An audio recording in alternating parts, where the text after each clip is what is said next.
If you don't want to know who won the major and you are not following me on Twitter, here's your spoiler warning. Okay?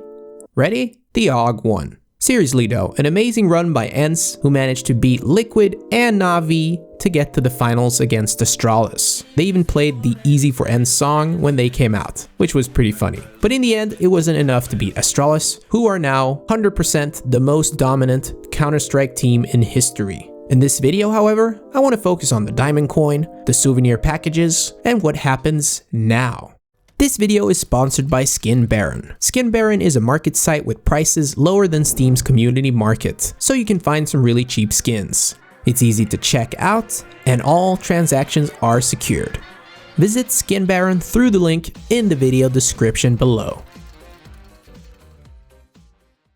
Hey guys! Salut mes amis och hallå gubbar! Maxime here. So here's the Diamond Coin once again, without trying to flex too much. And that obviously means if you picked like me and watched the matches with a Steam linked account, then you have it as well. RIP everyone who's missed watching some games. But if you have the Diamond Coin, you should have 3 souvenir packages, unless you've already opened them or sold them. Here's the first interesting thing to note. If you search for Katowice 2019 Souvenir, you will find all the packages on the Steam market. Currently, they seem to be slightly under €4. But if you were to sell 3 of those, it would probably take care of your viewer pass expenses. Looking at the Nuke collection, which is currently the one with the highest quantity sold on the market, you could be extremely unlucky and end up with one of these items, which would give you just a few cents back. Yeah, that would suck. The safest thing that you can do is just sell the souvenir packages. Here's how it looks when redeeming your packages. First, find a match which was played under the major and select the correct map to get your souvenir package.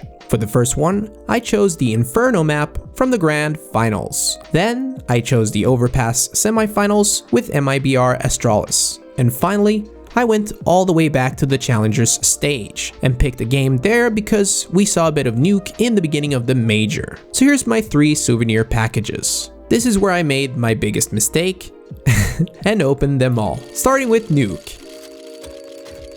And I got the 5.7 Coolant Factory New, which is currently set at €0.47. The next one was Overpass, where I managed to get a Deagle Urban DDPAT. I don't know if that's how you pronounce it, but yeah, it's battle scarred. This means it only goes for about €1.86. Last one was Inferno, and still no luck. MP9 slide field tested, which is worth, but really, that's not really what I'm here for. The Diamond Coin is what I essentially fought for. Fun fact, if you play with low shader settings, it looks pretty bad.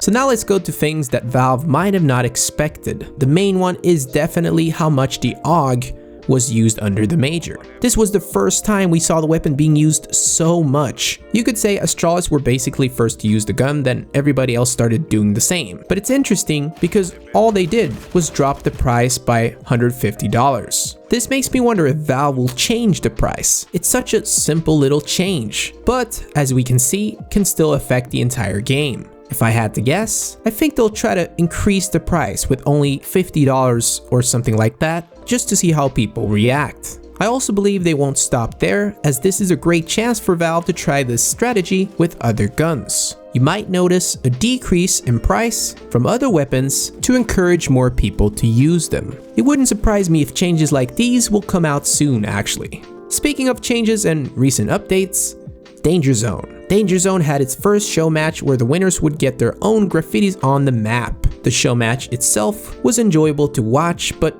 for me, it didn't really spark further interest in Danger Zone. Let's see what Valve plans to do with it for the future. Congrats to the Polish duo from Team Ago for winning on home soil. In the end, the major was a success. The new BO3 format was great. I liked the new viewer pass experience. There was very few technical issues. ESL is definitely one of the best tournament organizers. Please hit like to show your support, subscribe if you're new and you want more CSGO news, tips, tweaks, and I'll see you guys soon. Stay awesome and go bananas.